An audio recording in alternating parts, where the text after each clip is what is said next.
This is a quadratic equation problem in the context of patterns. So, in order to develop this practice, I am going to assume that you know how to determine general rules for linear patterns, that you also are able to develop algebraic products, and that you know how to solve a quadratic equation at least by applying the quadratic formula, which is this one. So, take a moment to read the problem and understand that this right angled triangle is changing all of its lengths stage by stage, and the lengths of the legs are represented by algebraic expressions in terms of x. As you can see, the height is changing like this, and it is represented in the chart below. And also the base uh, is this expression that changes. You can already start identifying patterns in the coefficients of those expressions. But here we are asked to find general rules for the hypotenuse of the triangle in terms of n, and also a general rule for the area. By the way, we are also given the three areas of the first three stages, so we can work with that. Here, you are given a hint that says that in order to be able to do this, you need to also find general rules for x, for the base, and for the height, but in terms of n, which is the number of the stage, not x. So, what we can do first is finding the value of x in the first three stages. Because if we have the area of a triangle and we have expressions that represent its base and its height, we can write an equation. So let's try to do it in the first stage, and you will see that in the end we will apply the quadratic formula to find the values of x. So you know that the area of a triangle is the base multiplied by the height divided by 2. So let's write the information that we have using this knowledge. Base of the first stage is 2x minus 1. That should be multiplied by the height, which is 4x. And if we divide it by 2, we get the area, which we know is 30 centimeters. If we try to simplify this expression, or well, not simplify, by express it in a different way, you will end up with a quadratic equation in the form ax squared plus bx plus c equals 0. And if we get to this, you will be able to apply the quadratic formula. So what we can do here is moving this 2, which is dividing, to multiply to the other side, so it becomes 2x minus 1 times 4x equals 2 times 30, which is 60. And if we apply the distributive property, we get that 4x times 2x is 8x squared, and 4x times negative 1 is negative 4x. That is 60. And if we move this 60 to the left,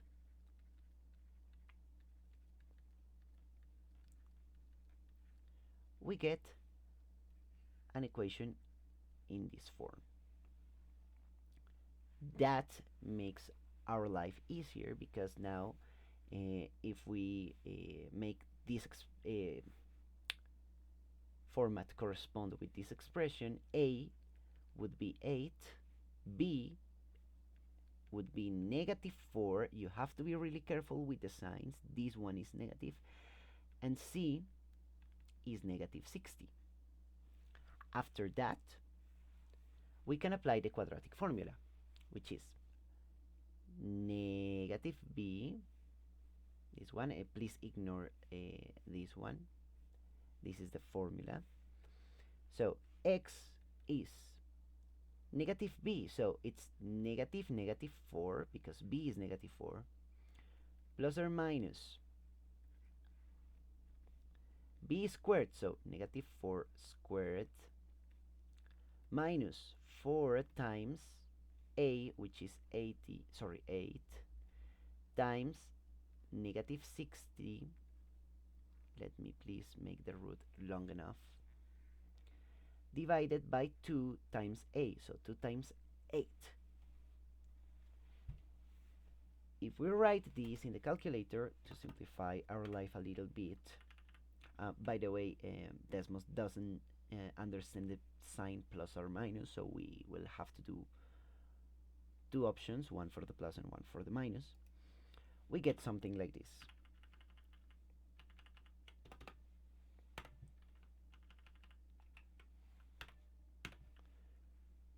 That's it, and this is 3.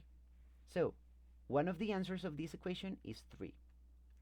The other one is obtained by doing the version with the minus here. It's negative 2.5. But since we are talking about lengths, this answer doesn't make sense in the context, so we are going to stick with the 3. Here, x is 3 for the first stage. If we do the same for the second and third stage, we are going to get the other values. So let's do it. Base times height divided by 2.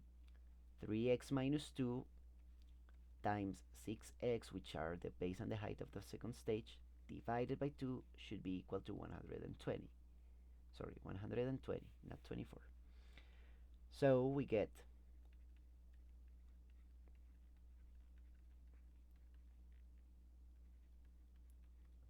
this after multiplying by 2, and after applying the distributive property, we get 18x squared minus 12x equals 240. Let's move the 240 to the left.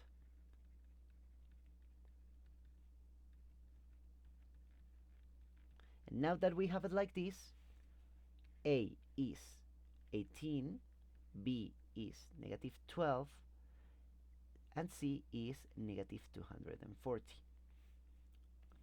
And let's replace. You have to be careful, because in a previous attempt to do this video, I didn't replace properly, and I realized the mistake later on, so I decided to start over. So don't be like me, and please make sure that you are replacing properly. So negative b, negative 12. Sorry, plus or minus, in this case I'll leave the minus. B squared, so negative 12 squared, minus 4 times a, which is 18, times c, which is negative 240, divided 2 times a, which is 18. Sorry, 18. Let's leave it in fraction. So we have that the answer with the minus is x is negative 10 thirds. But this answer doesn't make sense because it's a distance. Distance can't be negative. So we are going to do the one with the plus. Okay, x is 4. We are going to stick with this answer. For the second stage, x is 4. Okay, so far we have two numbers, but it's not enough to determine if it's a linear pattern or any other kind of pattern. So let's do the stage 3. Okay, stage 3. Again, base times height divided by 2 should be the area. So for x minus 3 times 8x divided by 2 should be 340. I move this 2 to multiply.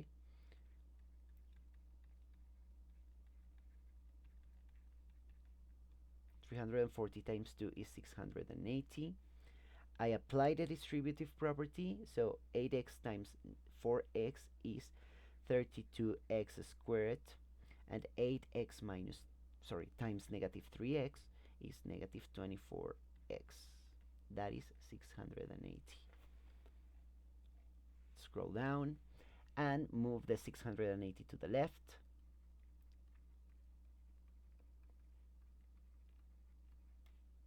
That's 0. And now A is 32, B is negative 24, and C is negative 680. Let's apply the quadratic formula. Okay, remember, quadratic equations have two answers, but if you are solving a problem in a context, maybe only one of them makes sense. Maybe both of them, but in this case, we need distances. So, negative b, negative 24, plus or minus b squared, so negative 24 squared, minus 4 times a, which is 32, times c, which is negative 680. Don't forget to replace in the denominator 2 times a, which is 32. And x is 5. That's the answer with the addition. Let's do the one with the subtraction. And it says that x is negative 17/4. But again, this answer is negative. It can't be a distance. So we are going to stick with the positive answer. This is a quadratic, sorry, this is 5 for stage 3. And you can predict that this is going to be 6 and this is going to be 7, because now you can confirm that this is a linear pattern. With these three stages, you see that it's increasing by 1 always. And the problem doesn't say otherwise and doesn't provide more information, so that's what you have to assume. So, again, hint, find general rules for x, base, and height in terms of n. Can we determine a general rule for x in terms of n? Yes. You know how to find this linear pattern? So, rule for x. I am going to tell you that x is, the difference is 1, so 1 times n. I am going to erase this one later, don't worry. And position 0 would be 2, so plus 2. So x is n plus 2. This is the general rule for x in terms of n. So if I ask you to find what would be x in stage 100, you just replace here for 100 and you find that x is going to be 102. Easy. This will help us a lot, because now you can find a general rule for the height in terms of n and also the base. Let's do it. Here, since we are working with multiple variables, it is important to recognize, okay, x is this, so stage 1, the height is 4 times n plus 2. Yes, that is 4 times x. I just replaced x by another expression. In the second one, in the second stage, it would be 6 times n plus 2, which again is 6x. Sorry, see, yes, 6x. And so on. So, what is changing now? The coefficient is changing. And again, you can identify that this is a linear pattern because it's always increasing by 2. So we can express the change in the coefficient with another general rule. If the coefficient is changing by 4, 5, 6, 8, 10, 12, the general rule of the coefficient would be 2n plus 2. Again, difference is 2, position 0 or complement is also 2. So this is the coefficient in the height. So the general rule for the height would be the coefficient multiplied by x. This is it. This is the general rule for the height. I am going to define it with the letter h. We already have another general rule, and let me make it with another color so we don't get lost. This is the general rule of the height. Can we expand it? Yes. Is it necessary? Not now. So far, it's easier to work as two factors. Later, if we need to simplify, we will do it. We will try to do it, of course, for the final general rule. But let's keep it like this to simplify stuff. Now, for the base, we have something similar, but we have a little bit longer because the coefficient is changing. We have x, which we already know what it is, and the constant that is being subtracted is also changing. But we can express the coefficient as another pattern and the base as another pattern. Sorry, the constant. Please forgive me. So, if we know that we have the coefficient multiplied by x, which we already know is this, and then we subtract the constant, let's try to find what is the general rule for the coefficient. You see, it's increasing by 1. It's another linear pattern, which would be described by the following expression. Okay, so difference is 1. 1n, and position 0 would be 1 plus 1. This is not necessary to write it, so that's the coefficient. X, we already know, is n plus 2 minus a constant, and the constant is a linear pattern that is just n, because the difference is 1 and there's no complement because position 0 would be 0, so just n. Okay, and please forgive me if I am being too fast, but I knew this video would be long, so please, if you need to pause, do it and try to get part by part what I'm saying. So this is the base. This is the general rule for the base in terms of n. Okay? Can we already find a general rule for the area? Yes. Because you know that area is base times height divided by 2. When we talk about triangles, of course. So base is this, n plus 1 multiplied by n plus 2 minus n, all of that, this is base, multiplied by height, which is this. Let me try to make this bigger a little bit. Multiplied by this.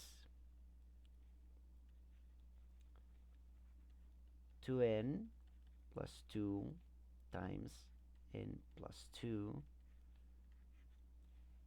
And that would be divided by 2. And that is the area. Again, a little bit. Let me make it equal to the area. I am going to use the letter A for area. That's our general rule for the area. Amazing. Is it expanded as much as possible? No. Is it wrong? Also no, because this is enough for you to find the area in any given stage. If you want to know the area for stage 100, you just replace 100 for n in all of the parts that you see it, perform the operation, and you will get it. Can you express it differently? Yes, of course. You can develop this product, you can develop this product, and you can develop the product of all of it, and then you can combine like terms if it's possible, and of course it will be. And you can try to simplify whatever is divisible by 2. It's not necessary. This is already a good enough general rule. Of course, we can do the other stuff, but so far we have it and it will work. I'm going to take the liberty of not testing and verifying because the video is long enough and I didn't ask it for the exercise. But of course, whenever you are solving a patterns exercise, test and verify your general rules. You are going to be asked to. Okay, good. We found the general rule for the area in terms of n. Now, can we do it for the hypotenuse? Of course. Of course, because you know the Pythagorean theorem. I am going to do it with another color. Pythagorean theorem says that whenever you have a right angled triangle and the legs are A and B, the hypotenuse is C, you can have this relationship. The square root of the leg plus the square of the other leg is equal to the square of the hypotenuse. So, if we want to find the hypotenuse, we just do this and find its square root.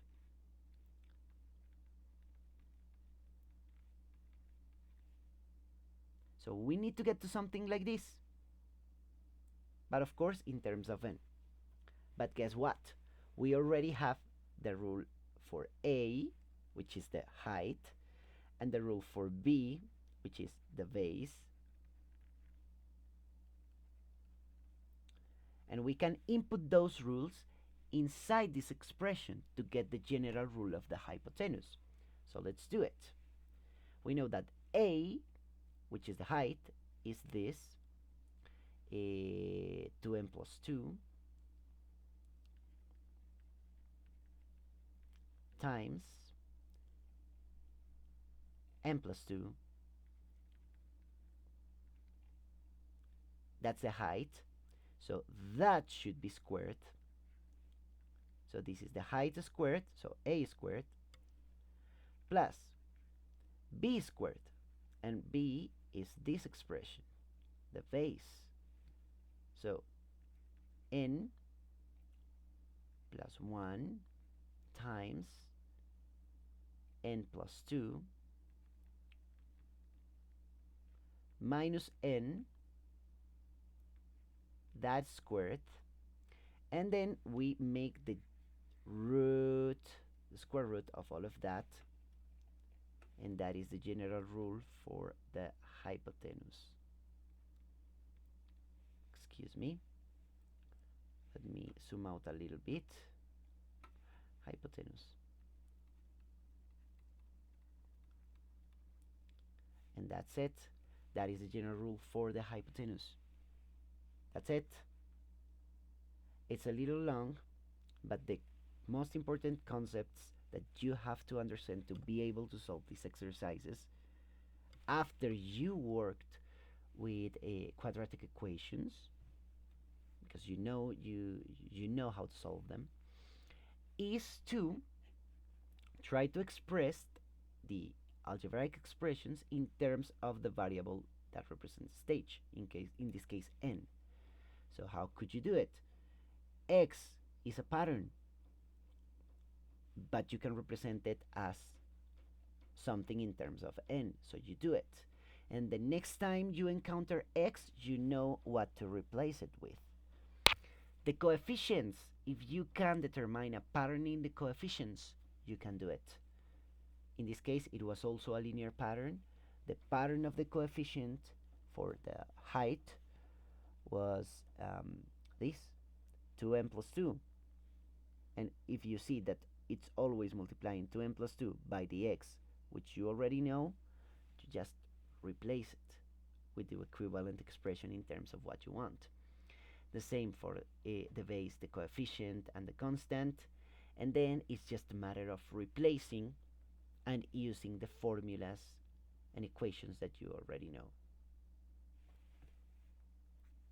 So this is the general rule for the area in terms of n, and this is the general rule of the hypotenuse in terms of n, and that would be this for this video.